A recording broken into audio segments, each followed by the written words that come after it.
আসসালামু আলাইকুম। আজকে আমরা এক্সেলের এই শিটটা তৈরি করছিলাম এবং এটা ওয়ার্ড ফাইলে লিঙ্ক করে পেস্ট করছিলাম। তো আজকে আমরা ক্লাসে এটা দেখাইছি, অনেকেই বুঝতে পারছেন, আবার অনেকেই বুঝতে পারেন নাই। তো তার জন্য আমি আবার আপনাকে দেখাইতেছি, একটু খেয়াল করেন। আমরা যে এক্সেলে এই শিটটা তৈরি করলাম, এই শিটটাকে আমরা পুরোটা সিলেক্ট করবো এইভাবে। এইখান থেকে পুরোটা এইভাবে স্ক্রল করে সিলেক্ট করব। সিলেক্ট করার পরে আমরা কন্ট্রোল সি দিয়ে কপি করব। কপি করার পরে আমরা এই ফাইলটাকে মিনিমাইজ করে দেব। মিনিমাইজ করে আমরা ওয়ার্ডে ঢুকব। তারপরে আমাদের পেস্ট করতে হলে আমাদের যে মাউসটা আছে আর কি, যে টেক্সট যে অ্যালাইনমেন্ট, এটা আমাদের লেখার শেষে যে কোনো লেখা থাকতে পারে, কিংবা বিভিন্ন ছবি থাকতে পারে বা টেবিল থাকতে পারে। এই টেবিলের শেষে আমাদের এই মাউসটা নিয়ে আসবো। নিয়ে আসার পরে আমরা এখানে দেখেন এই ফাইলের নিচে একটা পেস্ট অপশন আছে। আমরা যদি সরাসরি পেস্ট করি তাহলে কিন্তু এই এক্সেলের সাথে ওয়ার্ড ফাইলটা লিঙ্ক হবে না। তো লিঙ্ক করার জন্য আমাদের এই পেস্ট যে অপশনটা আছে তার নিচে দেখেন ছোট্ট করে একটা অ্যারো চিহ্ন আছে নিচের দিকে, আমরা এখানে ক্লিক করব। তারপরে আমরা যে পেস্ট স্পেশাল এইখানে ক্লিক করব। ক্লিক করার পরে আমাদের এরকম একটা ইন্টারফেস আসবে। তারপরে আমরা এখানে দেখেন উপরে পেস্ট আছে, পেস্টের নিচে আবার পেস্ট লিঙ্ক আছে। তো আমরা যেহেতু পেস্ট লিঙ্ক করব, সেহেতু আমরা পেস্ট লিঙ্কে ক্লিক করব। ক্লিক করার পর দেখেন এখানে অনেকগুলো অপশন আছে। তো আমাদের তো যে ফরম্যাট আমরা যে এক্সেল থেকে আনছি, এটা দেখেন এখানে উপরে এক্সেল ওয়ার্কশিট অবজেক্ট লেখা আছে। আমরা এটা ক্লিক করব, যেহেতু আমরা এক্সেল থেকে মানে লিঙ্কটা পেস্ট করব আর কি, লিঙ্ক করবো এক্সেলের সাথে লিঙ্ক করব। তার জন্য আমরা এক্সেল ওয়ার্কশিট এটাতে ক্লিক করে ওকে দিয়ে দেব। ওকে দেওয়ার পরে দেখেন আমাদের এখানে এক্সেল যে টেবিলটা ছিল এটা চলে আসছে। এখন এখানে আমাদের আরেকটা জিনিস করতে হবে, সেটা হচ্ছে যে আমি এখানে পেজ সাইজ নিয়ে দাঁড়ান, মার্জিন দিলাম মার্জিন নর্মাল, পেজ সাইজ প্রশ্নে দেওয়া ছিল 8.3, আবার ছিল 8.25। এটা দেওয়াতে আমার পেজটা কিন্তু A4 সাইজ থেকে অনেকটা ছোট হয়ে গেছে। এবং পেজ ওরিয়েন্টেশন এটা থাকবে পোর্ট্রেট, এটা ল্যান্ডস্কেপ দেওয়া আছে, আমাদের এটা পোর্ট্রেট করতে হবে। এটা আমাদের ওয়ার্ড ফাইলে যখন কাজ করবো, আমরা যে হেডারটা যখন নিব তখনই আমাদের পেজ সাইজ এবং মার্জিন ওরিয়েন্টেশন এবং সাইজ এইগুলো আগে ঠিক করে নেব। তো আমরা এখানে টেবিলটা এক্সেলের যে টেবিলটা এটা এখানে পেস্ট করলাম। এখন আমরা যে চার্টটা আছে এক্সেলের যে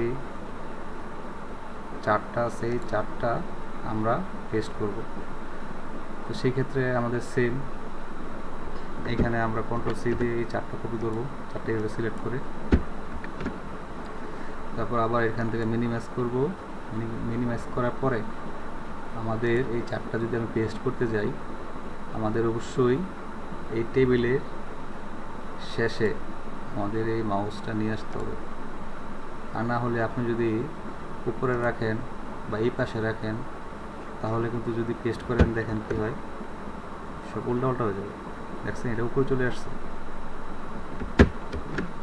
সেই কারণে আমাদের মাউসটা যে কোনো লেখার শেষে বা টেবিলের শেষে বা একটা ছবির শেষে এভাবে নিয়ে আসা। সেম আমরা আবার সেই পেস্টে যাব,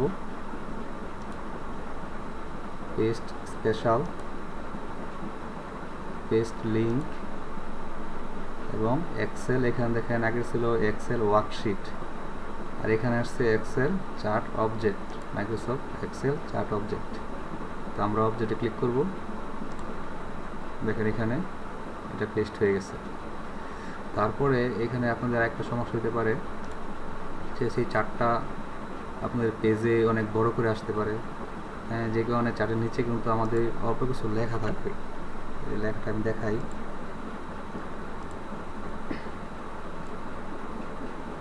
এই দেখেন এখানে লেখা আছে যে প্রিন্সিপাল নেম অ্যান্ড সিগনেচার আর ডেট।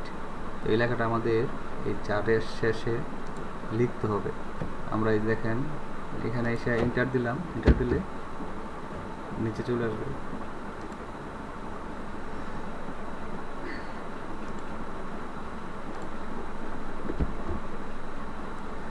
এই দেখেন আমাদের কিন্তু দ্বিতীয় পেজে চলে আসছে। কী কারণে? কারণ আমাদের এই চার্টটা অনেক বড় হয়ে গেছে, সেই কারণে আমরা এটা ছোটো করার জন্য এই দেখেন এইখানে এই কর্নারে যে কোনো এক কর্নার নিলেই হবে। আমরা যদি উপরের দিকে স্ক্রল করি হবে এই চার্টটা কিন্তু ছোট হবে।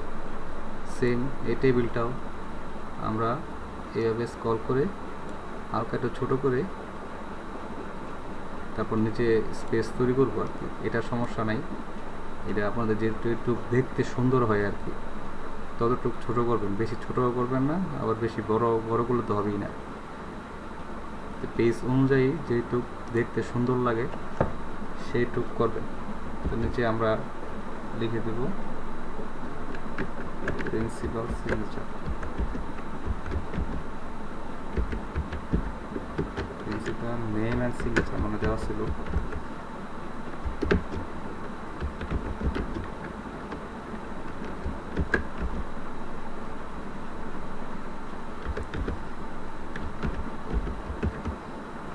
নিচে ছিল ডেট।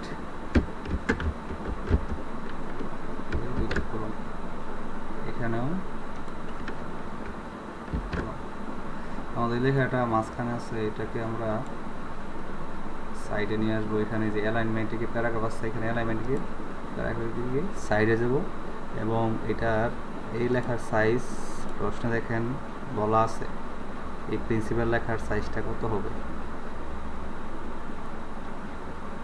এই দেখেন বডি টেক্সট, আমরা তো হেডার লিখলাম, বডি টেক্সট বলছে ফন্ট সাইজ এরিয়াল নিতে হবে এবং টাইটেল যে লিখছি আমরা, হ্যাঁ এই যে এটা গ্রাজুয়েশন স্ট্যাটাস, এটার সাইজ হবে 14, স্টাইল হবে আন্ডারলাইন এবং আদার ফন্ট।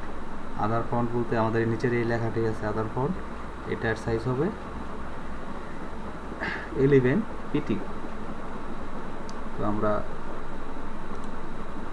এটা সিলেক্ট করলাম, সিলেক্ট করার পরে এটা এরিয়াল দেওয়া আছে, আমরা এটা সাইজ নেব 11।